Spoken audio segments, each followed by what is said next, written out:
پخوا زمانه کې به دا رقم یو کال کې به 2 وارې بیانونه کېدل د لوی اختر او د کوچني اختر په وخت بس خلاص بیا به دا نور وخت د خلک دغسې ګرځېدل.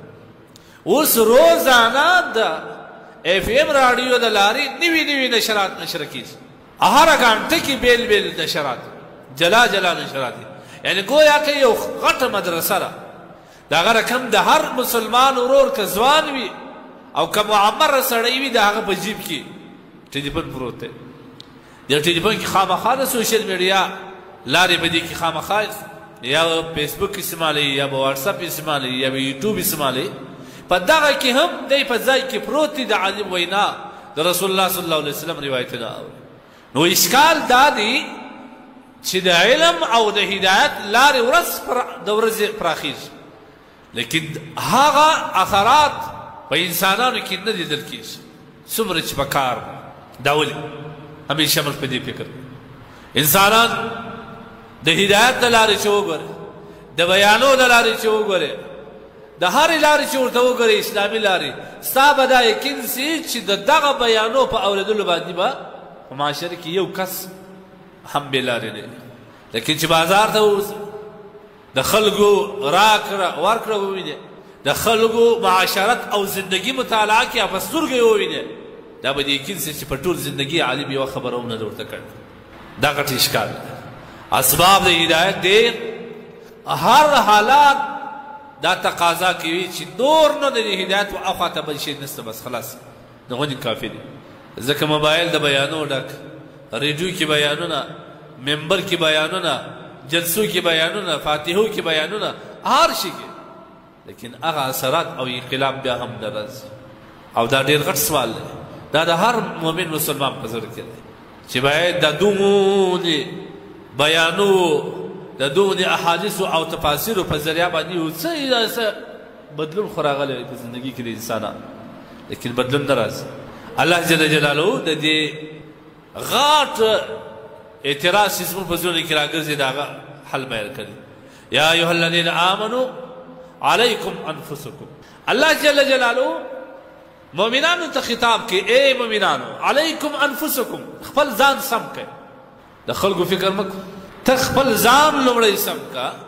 د خلکو فکر کول ستا دپاره ثواب هلته دی چې تا ټوله اوامر د الله په ځان کې عملي کړي وي، نو بیا ته متشویش یې، پریشان یې چې دا خلک ولې پر بد الله روان دي. الله مستوی علیکم انفسکم لا یضرکم الله تبارک وتعالی وایي تاسو ته هېڅ تاوان نه کوي من ضله، هغه کسان چې هغه ګمراه شوي پر بدو لار روان. اذا اهتدیتم که ته پر خپله په سمه لار دې آیات کې سوچ وکړي، که ته پر خپله سمه لار باندې روان وي، کوم عیبونه او مرضونه او ګناوې چې ته په معاشره کې لټوې او ستا خوا ورباندې بده ده، هغه څه ته خپله ډک کړې، په خپل ځان دې خوا نه ده بده، په معاشره دې خوا بده ده، نه ده پکار. که تا ځان په هدایت کړی وي، پر لاره باندې سم وي، د اوامرو د الله تبارک وتعالی باندې عمل کوي، د نواهیو څخه ځان ساتي، او بیا د خلکو ته طبیعت خراب وي او سوچ دې په خراب وي، په ناراضه کېږي، خوا دې ورباندې بده وي، یقینا هم پر دې الله تعالی ته ثواب لري. لا یضرکم من ضل اذا اهتدیتم. الله وایي الی الله مرجعکم جمیعا، ټول به بیا یو ورځ د الله وبخښي ته پیښېږي، که ځوان دي، که سپین ږیری دي، که تور ږیری دي، که هر څوک دي، هغه به د الله حضور ته ورپېښېږي. بیا به الله حساب کتاب د ده د عمر په باره کې، د ده د ځوانۍ په باره کې، د ده د صحت په باره کې، د ده د مال او د دولت په باره کې چې الله کوم انعامات پر ده باندې کړي وه، الله پاک جل جلاله به د دې حساب د ده سره کوي. لہذا دا خبره کول د پلانکي زامن پر دا لار روان، پلانکی مې په بازار کې ولدي په دې ګناه اخته و، پلانکی داسې کار کوي، پلانکی په داسې ګناه اخته دی، پلانکی په سود اخته دی، پلانکی په علیاذ بالله په زنا اخته دی. دغه د پلانکی خبره به نه کوي، ته به لومړی خپل ځان سموي.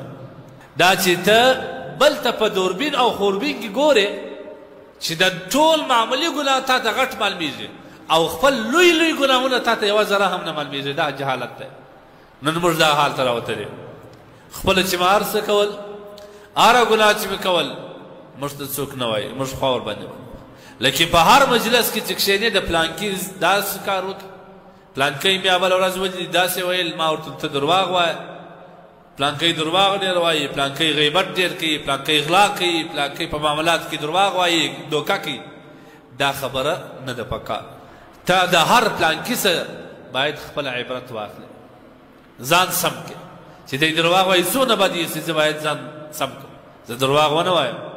دی په معامله کې دوکه کوي، مسلمان ته دوکه ورکوي، د مسلمان پر سترګو کې خاورې اچي، لیکن څومره بد کار دی.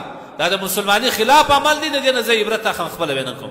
پلانکی په مجلس کې ناست غیبت کوي، پلانکی بهتان وایي، پلانکی چغلخوري کوي، زه به د دې درو ناوړو اعمالو څخه ځان ساتم، بیا به ته کامیاب یې.